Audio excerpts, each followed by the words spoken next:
Voice of Couture. Bridging heritage and headlines.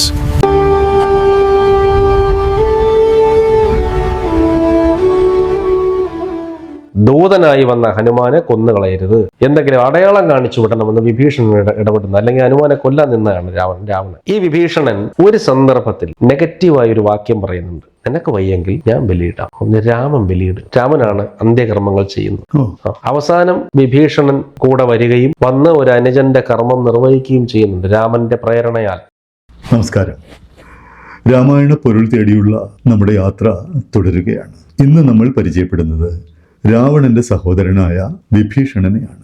വിഭീഷണനെ നമുക്ക് പരിചയപ്പെടുത്തുന്നത് യുവകവിയും Parumala Devaswom board ഹൈസ്കൂളിലെ മലയാളം അധ്യാപകനും പ്രശസ്ത പ്രഭാഷകനുമായ ശ്രീ സുമേഷ് കൃഷ്ണനാണ്. ഇദ്ദേഹം 2024 ഇന്ത്യൻ റിപ്പബ്ലിക് ഡേ കവി സമ്മേളനത്തിൽ മലയാള ഭാഷയെ പ്രതിനിധീകരിച്ച് പങ്കെടുത്ത ആളാണ്. ശ്രീ സുമേഷിനെ നമുക്ക് വോയിസ് ഓഫ് കുട്ടൂരിന്റെ ഈ പ്ലാറ്റ്ഫോമിലേക്ക് ഹൃദയപൂർവ്വം സ്വാഗതം ചെയ്യാം.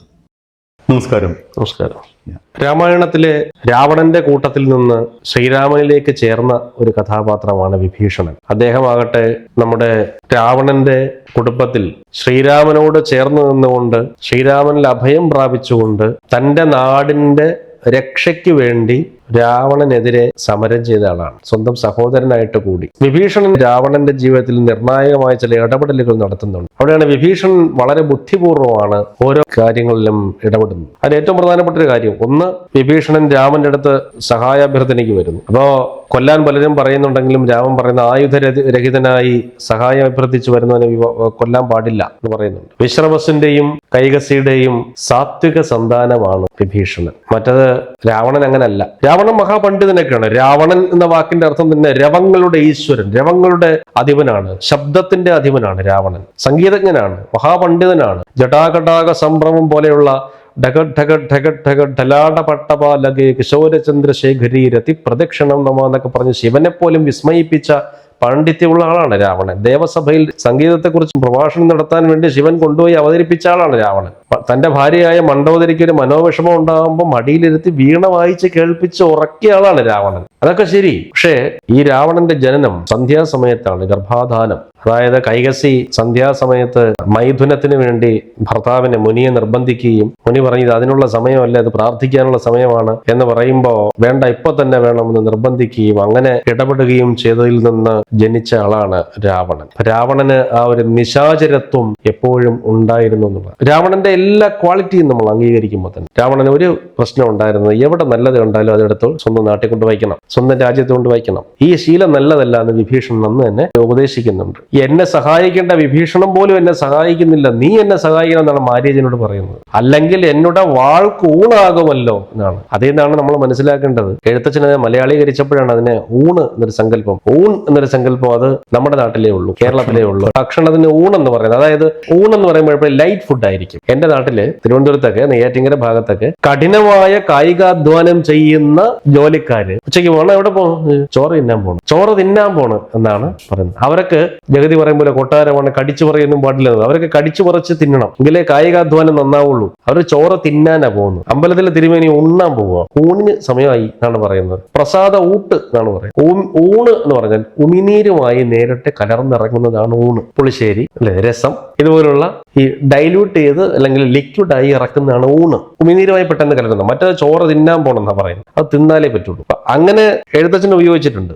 എന്റെ വാൾ നീ ഇരയായി ഭവിക്കുമെന്ന് മാരീചനോട് പറയുമ്പോൾ മാരീചൻ തന്നെ ആലോചിക്കുന്നത്, രാമന്റെ അമ്പോട്ട് മരിച്ചാൽ എനിക്ക് സ്വർഗം കിട്ടും, ഇയാളെ കൈകൊണ്ട് വെറുതെ മരിക്കേണ്ട കാര്യമില്ല എന്ന് പറഞ്ഞിട്ടാണ് മാരീചൻ മനോഹരനായൊരു പൊന്മാനായി ചാരുപുള്ളികൾ വെള്ളി കൊണ്ട്, നേത്രങ്ങൾ രണ്ടും നീലക്കൽ കൊണ്ട് എന്നൊക്കെ പറഞ്ഞ് വിസ്മയിപ്പിച്ചു കൊണ്ടുപോകുന്ന അപ്പോഴാണ്. ഇവിടെ വിഭീഷണൻ പറയും, ദൂതനായി വന്ന ഹനുമാനെ കൊന്നുകളയരുത്, എന്തെങ്കിലും അടയാളം കാണിച്ചു വിടണമെന്ന് വിഭീഷണൻ ഇടപെടുന്നു. അല്ലെങ്കിൽ ഹനുമാനെ കൊല്ലാൻ നിന്നതാണ് രാവണൻ. കൊന്നുകളയരുത്, ദൂതനെ തിരിച്ചയച്ചാലേ നമ്മൾ ഇവിടുന്ന് എന്ത് പറഞ്ഞയക്കുന്നു എന്ന് അവരറിയുള്ളൂ. ദൂതനെ കൊല്ലാൻ നിയമമില്ല എന്ന് പറഞ്ഞ് നിയമം പഠിപ്പിക്കുകയാണ് വിഭീഷണൻ രാവണൻ. എന്നിട്ട് വാലിലെ തീ കൊളുത്തിയ കഥയൊക്കെ നമുക്കറിയാം. ഹനുമാൻ പിന്നെ ഓരോടത്തും ചെന്ന് ഈ പിള്ളേരൊക്കെ എക്സ്കർഷൻ പോകുമ്പോൾ ഓരോ സ്ഥലവും കണ്ട് തീരിച്ചാണ് ലങ്ക മുഴുവൻ ചുട്ടിട്ട് പോകുന്നത് തന്നെ. അപ്പോഴും വിഭീഷണന് മനസ്സിലായി ഇത് നന്നായി കലാശിക്കില്ല എന്ന് മനസ്സിലായി. അത് ഇന്ദ്രജിത്ത് മേഘനാഥൻ യുദ്ധത്തിന് പോകുമ്പോഴും വിഭീഷണൻ മനസ്സിൽ വിചാരിക്കുന്നുണ്ട് ഇവൻ മരണത്തിലേക്കാണല്ലോ പോകുന്നത് എന്ന്. CN ശ്രീകണ്ഠൻ നായരുടെ ഒരു രസകരമായൊരു ഉപമയുണ്ട് കേട്ടോ. ഈ ദേവേന്ദ്രനെ പരാജയപ്പെടുത്തിയതിന്റെ ഹുങ്കിൽ ഇന്ദ്രജിത്ത് രാവണനോട് പറയാം, അച്ഛന്റെ തലയൊക്കെ അതുകൊണ്ട് നരച്ചു തുടങ്ങിയില്ലേ, ഇനി കുറച്ചേരം അച്ഛൻ റെസ്റ്റ് എടുക്കണം, ഞാൻ ഭരിക്കാൻ എളുപ്പമാണ്, പക്ഷേ തലയിൽ നര ചൂടണമെങ്കിൽ കാലം കഴിയുക തന്നെ വേണം. എക്സ്പീരിയൻസിന് എങ്ങനെയാണ് ജീവിതത്തിൽ പ്രാധാന്യം എന്ന് അവരൊറ്റ വരിയെ തന്നെയാണ് CN ശ്രീകണ്ഠൻ നായർ പറയുന്നത്. അത് വേറൊരു കാര്യം. വിഭീഷണൻ ഇത്രയും അനുഭവ സമ്പത്തുള്ള രാവണനോട് വിഭീഷണൻ പറയുന്നുണ്ട് ഇത് ശരിയല്ല, മര്യാദയ്ക്ക് സീതാദേവിയെ രാമന്റെ കാൽക്കൽ വെച്ച് സീതയെ രാമന് കൊണ്ട കൊടുക്ക നീ എന്നാണ് പറയുന്നത് മുഴുവൻ. സന്മാർഗോപദേശിയായ ഒരു അച്ഛന്റെ ഒരു ആർഷ ഗുണം, ഋഷി ഗുണം ഉള്ള ആളായിരുന്നു വിഭീഷണൻ. സമാധാനപ്രിയനായിരുന്നു. ഈ വിഭീഷണൻ ഒരു സന്ദർഭത്തിൽ നെഗറ്റീവായ ഒരു വാക്യം പറയുന്നുണ്ട്. രാവണൻ മരിച്ചു കിടക്കുമ്പോൾ ശ്രീരാമൻ പറയും മൂത്ത ചേട്ടനാണ്, ബലിയിടാൻ പറയും. വിഭീഷണൻ പറയും ഞാൻ ചെയ്യില്ലെന്ന്. മരിച്ചു കിടക്കുന്ന രാവണന്റെ മുമ്പിൽ നിന്നുകൊണ്ട് ശ്രീരാമനെ വിഭീഷണൻ സ്തുതിക്കുന്നതിന്റെ ആദ്യത്തെ വരി തന്നെ ചണ്ടാംശു ഗോത്രോദ്ഭവായ നമോ നമ പറഞ്ഞാൽ മതി. ചണ്ടാംശു എന്ന് പറയുമ്പോൾ ഈ ഉഷ്ണതാണ്ഡവരുക്തനായ സൂര്യനാണ്, ജ്വലിച്ചു നിൽക്കുകയാണ് രാവണനെ കൊന്നിട്ട്. ആ സന്ദർഭത്തിൽ എന്തിനേയും എരിച്ചു കളയാൻ പാങ്ങുള്ള സൂര്യനാണ് ചണ്ടാംശു. അങ്ങനെ ചണ്ടാംശു ഗോത്രോദ്ഭവനായ രാമനെ പ്രാർത്ഥിച്ചിട്ട് ഞാൻ ഇയാളെ തൊടുവിലാണ്. അപ്പോഴേ രാമൻ പറയുന്നുണ്ട് സ്വന്തം നാടിന് വേണ്ടി അവസാനത്തെ ശ്വാസം വരെ പൊരുതി മരിച്ച ധീരയോദ്ധാവാണിയും കിടക്കുന്നത്. അതുകൊണ്ട് നിനക്ക് വയ്യെങ്കിൽ ഞാൻ ബലിയിടാം. ഒന്ന് രാമൻ ബലിയിടും. രാമനാണ് അന്ത്യകർമ്മങ്ങൾ ചെയ്യുന്നത്. അവസാനം വിഭീഷണൻ കൂടെ വരികയും വന്ന് ഒരു അനുജന്റെ കർമ്മം നിർവഹിക്കുകയും ചെയ്യുന്നുണ്ട് രാമന്റെ പ്രേരണയാൽ. കാരണം രാമൻ പറഞ്ഞു അത് ചെയ്യണം, കാരണം പ്രതിപക്ഷ ബഹുമാനം വളരെ പ്രധാനപ്പെട്ടതാണെന്ന് പറയുന്നത്. എന്നിട്ടും വിഭീഷണൻ ഈ രാജ്യമടക്കം രാവനോടൊപ്പം വിഭീഷണനോട് പറയുന്നുണ്ട് ഇത് നീ ഭരിക്കേണ്ടതാണ്. രാവണൻ ഭരിക്കുമ്പോൾ രാവണൻ ഒരു തെറ്റേ പറ്റിയുള്ളൂ, സീതയുടെ കാര്യത്തിൽ മാത്രം. രാവണൻ ഭരിക്കുമ്പോൾ ജനങ്ങൾക്ക് എന്തെന്തൊക്കെ ചെയ്തു കൊടുത്തോ അതിന്റെ 10 ഇരട്ടി ഭംഗിയായി ചെയ്തു കൊടുക്കാൻ പറ്റണം, അല്ലെങ്കിൽ ഈ കസേരയിൽ ഇരിക്കരുത്. നമുക്ക് മുമ്പേ ഉള്ള ഭരണാധികാരിയേക്കാൾ സുദൃഢവും സുന്ദരവുമായ ജീവിതം ജനങ്ങൾക്ക് കൊടുക്കാൻ കഴിയില്ല എങ്കിൽ പുതിയൊരു ഭരണം ഉണ്ടാവരുത് എന്നാണ് രാമൻ അന്ന് വിഭീഷണനോട് പറയാ. ഇതേ വിഭീഷണൻ വളരെ ഭക്തിയോടുകൂടി രാമനെ യാത്ര ചെയ്യുന്ന സന്ദർഭത്തിൽ പറയുന്നുണ്ട് അങ്ങ് എന്റെ ഈശ്വരനാണോ എന്റെ സഹോദരനാണോ എന്നൊന്നും എനിക്ക് അറിയില്ല എന്ന് പറയുമ്പോ ശ്രീരാമൻ പറയും പ്രവൃത്തിയുടെ വിശുദ്ധി കൊണ്ടാണ് ഉള്ളിൽ ബന്ധങ്ങൾ ഉറയ്ക്കുന്നത് എന്ന് പറയുന്ന രംഗമുണ്ട്. വിഭീഷണൻ അത്തരത്തിൽ പ്രവൃത്തിയുടെ വിശുദ്ധി കൊണ്ട് രാമനിലേക്കുള്ള ബന്ധം ഉറച്ച ഒരു കഥാപാത്രമാണ്. തന്നെ കാണും അല്ലെ, അത് ഭഗവത്ഗീതയിൽ പറയുന്നുണ്ടല്ലോ യാ നിശാ സർവഭൂതാനാം തസ്മാത് ജാഗ്രതി സംയമി എന്ന് പറയും. സംയമിയായ ആൾ എപ്പോഴും ജാഗ്രത ആയിരിക്കും. അയാൾ ഇങ്ങനെ നിരീക്ഷിച്ചുകൊണ്ടേയിരിക്കും, സമൂഹത്തെ മുഴുവനും ഉറക്കമില്ലാതെ നിരീക്ഷിച്ചുകൊണ്ടേയിരിക്കും. അയാളുടെ കണ്ണിലാണ് പലതും കാണുന്നത്. രാവണൻ ഹനുമാൻ വരുന്നത് അടക്കം സ്വപ്നത്തിൽ കണ്ട ആളാണ്. ഒരു കവീശ്വരൻ ഇവിടെ വരും, എന്നെ കാണും, എന്നോട് സംസാരിക്കും, തിരിച്ചു പോകും, ഇതൊക്കെ രാവണൻ കാണുന്നു. എന്നിട്ട് പറയുന്നുണ്ട് സ്വപ്നം ചിലർക്ക് ചില കാലം ഒക്കണം എന്ന് പറയുകയും ചെയ്യും. പക്ഷെ വിഭീഷണൻ അദ്ദേഹത്തിന്റെ അച്ഛനായ മഹർഷിയുടെ മാനസികാവസ്ഥയോട് ചേർന്ന് നിൽക്കുന്ന ആളായിരുന്നു. അമ്മയുടെ കൈകസിത്വം ബാധിക്കാത്ത ഒരാളായിരുന്നു വിഭീഷണൻ. അച്ഛന്റെ സ്വഭാവവും അമ്മയുടെ സ്വഭാവവും വരാമല്ലോ. അത്തരത്തിൽ കുംഭകർണനെ പോലെയോ രാവണനെ പോലെയോ അല്ലാത്ത നിർവ്യാജമായ ഭക്തിയുടെ ഏറ്റവും പ്രധാനപ്പെട്ട ഒരു ഉദാഹരണം എന്നുള്ള രീതിയിലാണ് വിഭീഷണനെ നമുക്ക് കാണാൻ സാധിക്കുന്നത്.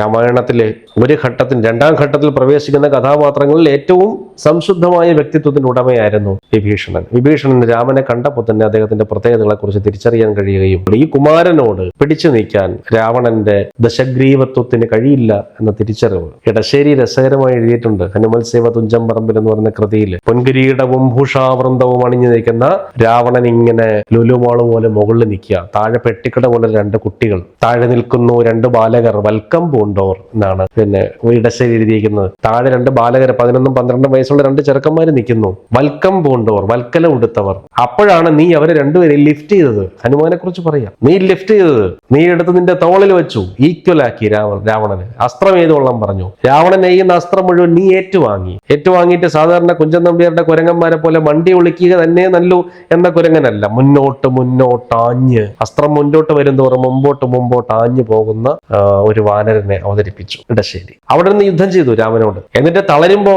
ഏറ്റവും തളർച്ചയുണ്ടെന്നതിനാൽ പോയിട്ട് പിറ്റേന്ന് വരാൻ പറയുന്നുണ്ട്. എല്ലാ യുദ്ധ നിയമവും പാലിച്ചുകൊണ്ട് യുദ്ധം ചെയ്യുന്നുണ്ട്. ഒടുവിൽ വിഭീഷണൻ രാവണനോട് പറയുന്നുണ്ട് നമുക്കത് നിർത്താം, കാരണം അദ്ദേഹത്തോട് നമുക്ക് എതിരിടാൻ പറ്റില്ല. മണ്ടോതിരി രാവണനോട് പറയുന്നുണ്ട്. മണ്ഡോദരി വിഷ്ണു ഭക്തയായിരുന്നു. മണ്ഡോദരി പറയുന്നുണ്ട്, സാക്ഷാൽ ജഗന്നാഥനാകും ശ്രീ നാരായണൻ താൻ അവൻ. അപ്പോ ആരായിരുന്നാലും ഞാൻ യുദ്ധം ചെയ്യുന്നു പറയും. അങ്ങനെ രാമൻ കൊല്ലാതിരിക്കാൻ വേണ്ടി മണ്ഡോദരി യാഗം വരെ നടത്തി. ആ യാഗം മുടക്കിയാലേ കൊല്ലാൻ പറ്റുമെന്നായി. അങ്ങനെ അത് വിഭീഷണനെ പറഞ്ഞു കൊടുക്കുന്നു. വിഭീഷണൻ അറിയാം ചേച്ചിയുടെ വരബലം എന്താണെന്നും വ്രതബലം എന്താണെന്നും നന്നായിട്ട് അറിയാം. കൃത്യമായി ഇവിടെ വന്ന് പറഞ്ഞു കൊടുക്കും. അംഗദനെയാണ് നിയോഗിക്കുന്നത് അതിന്. അംഗദൻ ഇന്ദ്രജിത്തിനെക്കാളും 1.5 വയസ്സ് ഇളയതാണ്.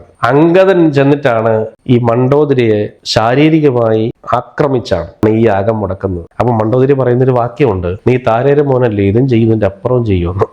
എല്ലാം ബുദ്ധി കേന്ദ്രം വിഭീഷണനാണ്. അത് കാരണം ഈ പാളയത്തിൽ എന്തൊക്കെ ചെയ്യണമെന്നും എവിടൊക്കെ കിടങ്ങുകളുണ്ടെന്നും എവിടൊക്കെ കുഴിയുണ്ടെന്നും എവിടം വഴി കയറാമെന്നും എവിടം വഴി പോകരുതെന്നും കൃത്യമായി വിഭീഷണൻ പറഞ്ഞു കൊടുക്കുന്നു. അപ്പൊ ഈ വിഭീഷണൻ ഈ രാജ്യത്തെ, സ്വന്തം രാജ്യത്തെയും ജനങ്ങളെയും രാജാവിനെയൊക്കെ ഒറ്റിക്കൊടുത്തു എന്നൊരു ദർശനം വരുന്നുണ്ട്. അവിടെ ഒരു കാര്യത്തിലെ അതിനെ സാധൂകരിക്കേണ്ടു. രാവണൻ എന്തിനാണ് മറ്റൊരുത്തൻ്റെതിനെ ഇവിടെ കൊണ്ടുവച്ചത്? അതുകൊണ്ടാണല്ലോ ഇനി മറ്റൊരാളുടെ പത്നിയെ അപഹരിച്ചത് എന്തിനാണ്? അതുകൊണ്ടാണല്ലോ ഈ ശിക്ഷ അനുഭവം. അത് അവിടുത്തെ സാധാരണക്കാരായ ജനങ്ങൾ തന്നെ പറയുന്നുണ്ടല്ലോ. ഒരു രാമായണത്തിൽ ഒരു സന്ദർഭത്തിൽ സീതയെന്നൊരു തരുണിയെ കൊണ്ടുവരാൻ കാമാർത്ഥനായി ഇവൻ ഇവിടെ കൊണ്ടിരുത്തി.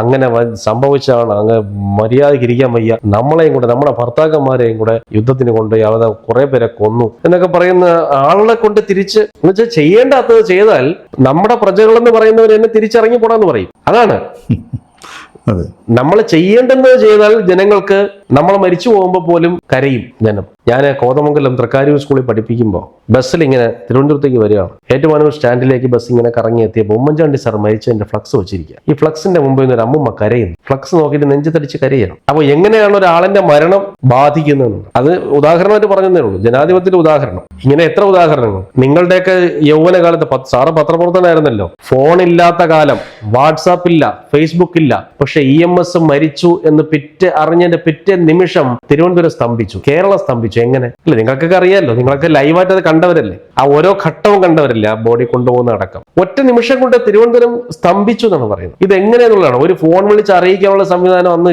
ഇത്രത്തോളം ശക്തമല്ല. വാട്സപ്പ് മെസ്സേജുകൾ വന്നിട്ടില്ല. എന്നിട്ടും ഒറ്റ റേഡിയോ വാർത്തയിലൂടെ ഒരു ജനതയെ എങ്ങനെയെന്നുള്ളതാണ്. അതാണ് ആ ഒരു മനസ്സിന്റെ ഒരു E.K. നായരുടെ വിലാപയാത്രയെ കുറിച്ച് നമ്മൾ പറഞ്ഞു കേട്ടിട്ടുണ്ട്, TV-യിൽ ഞാൻ കണ്ടിട്ടുണ്ട്. വയലാറിന്റെ വിലാപയാത്രയെ കുറിച്ച് അത് റിപ്പോർട്ട് ചെയ്ത പത്രപ്രവർത്തകനായ കവി ഏഴാച്ചേരി രാമേന്ദ്രൻ സാർ പറഞ്ഞ് ഞാൻ കേട്ടിട്ടുണ്ട്. വയലാറിന്റെ വിലാപയാത്ര രാത്രി 1 മണിക്ക് പോകുമ്പോഴും എങ്ങനെയാണ് ഒരു എഴുത്തുകാരൻ സമൂഹത്തിൽ ഇടപെടേണ്ടത്, എങ്ങനെയാണ് ഒരു കലാകാരൻ ഇടപെടേണ്ടത്, എങ്ങനെയാണ് ഒരു ഭരണാധികാരി ഇടപെടേണ്ടത്, എല്ലാത്തിനും ഉദാഹരണം നമ്മുടെ കേരളത്തിലുണ്ട്. ഇതിന്റെയൊക്കെ അങ്ങേ തലയ്ക്കൽ ആലോചിക്കുമ്പോൾ ഈ കൃതികളിലൊക്കെ അതിന്റെയൊക്കെ ചില സ്വരൂപച്ഛവികൾ കാണാൻ പറ്റും നമുക്ക്. അതിന്റെ ഒരു ഉദാഹരണമാണ് ഈ വിഭീഷണൻ. ഇതെല്ലാം അറിഞ്ഞിട്ട് ഇതെല്ലാം ലൂപ്പുകളും പറഞ്ഞു കൊടുക്കുമ്പോൾ രാവണൻ തിരിച്ചു പറയുന്ന ഒരു പ്രത്യേകമായിട്ടുള്ള ഒരു വാക്യം കൂടെ ഉണ്ട്. ശത്രുക്കളല്ല ശത്രുക്കളാകുന്നത്, മിത്രഭാവേന അരികിൽ മരുവുന്ന ശത്രുക്കളാകുന്നത് നിർണയം എന്നാണ്. യഥാർത്ഥ ശത്രുക്കൾ നേരെ വന്ന് കുരച്ചോണ്ട് വരുന്ന പട്ടിയാണെങ്കിൽ നമുക്ക് കല്ലെടുത്തറിയാം. പക്ഷെ ഉരുമി നിന്നിട്ട് വാന്തി തരുന്ന പൂച്ചയാണെങ്കിലോ, പട്ടിയുടെ ഇഞ്ചക്ഷൻ 150 രൂപയാണെങ്കിൽ ഇത് 450 രൂപ ഇഞ്ചക്ഷനാണ്.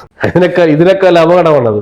മറ്റൊരു കല്ലെടുക്കാനുള്ള ടൈം നമുക്ക് കിട്ടും, ഇത് കിട്ടൂല. അങ്ങനെ മിത്രഭാവേന അരികത്തിരിക്കുന്നവരാണ് ഏറ്റവും വലിയ ശത്രുക്കൾ എന്ന് രാവണനെ കൊണ്ട് പറയിപ്പിക്കുന്ന തരത്തിലേക്ക് വിഭീഷണൻ പോകുന്നുണ്ട്. അപ്പോഴും രാമൻ നാളെയുടെ നന്മയ്ക്ക് വേണ്ടിയിട്ടാണ് അത് ചെയ്യുന്നത് എന്നുള്ളതാണ്. അതുകൊണ്ടാണ് രാമൻ പറയുന്നത് രാവണന്റെ കുറവ് അറിയരുത് എന്നുള്ളത്. നല്ല ഉദ്ദേശത്തിൽ എങ്ങനെയാണ് ഈ വിഭീഷണൻ ചിരഞ്ജീവി ആവുന്നത്? അത് എന്റെ നാമവും ചാരു ചരിത്രവും ഉള്ള നാൾ നീ ജീവിക്കും എന്നാണ് പറഞ്ഞിട്ടുള്ളത്. വിഭീഷണന്റെ ചിരഞ്ജീവിത്വം ഉണ്ടാകുന്നത് എന്റെ ഭക്തന്മാർക്കിടയിലെ ഏറ്റവും സ്മരണീയനായ ഭക്തനായി നീ മാറും എന്നാണ് രാമന്റെ അനുഗ്രഹം. എന്നുവെച്ചാൽ എന്റെ നാമം എത്ര കാലം നിലനിൽക്കുമോ അത്രയും കാലം നീ നിലനിൽക്കും. അത് സ്മൃതികളിലും ആകാം, ആളുകളുടെ സ്മൃതിയിലും ആകാം എന്നാണ് രാമായണത്തിൽ ഓരോ ഘട്ടവും പറയുന്നത്. ഈ കഥ ശ്രദ്ധയോടെ വായിക്കുന്നവനും കേൾക്കുന്നവനും മുക്തി ലഭിക്കും എന്നാണ് പറയുന്നത്. വിഭീഷണനെ ഭരിച്ചിരുന്നത് ഭക്തി മാത്രമല്ല, ഭയവും കൂടിയായിരുന്നു. രാവണൻ നിർഭയനായിരുന്നു, വിഭീഷണൻ ഉള്ളിലൊരു ഭയം ഉണ്ടായിരുന്നു. കാരണം ഈ സാത്വികമൂർത്തിയായ രാമനെതിരെ നിന്നാൽ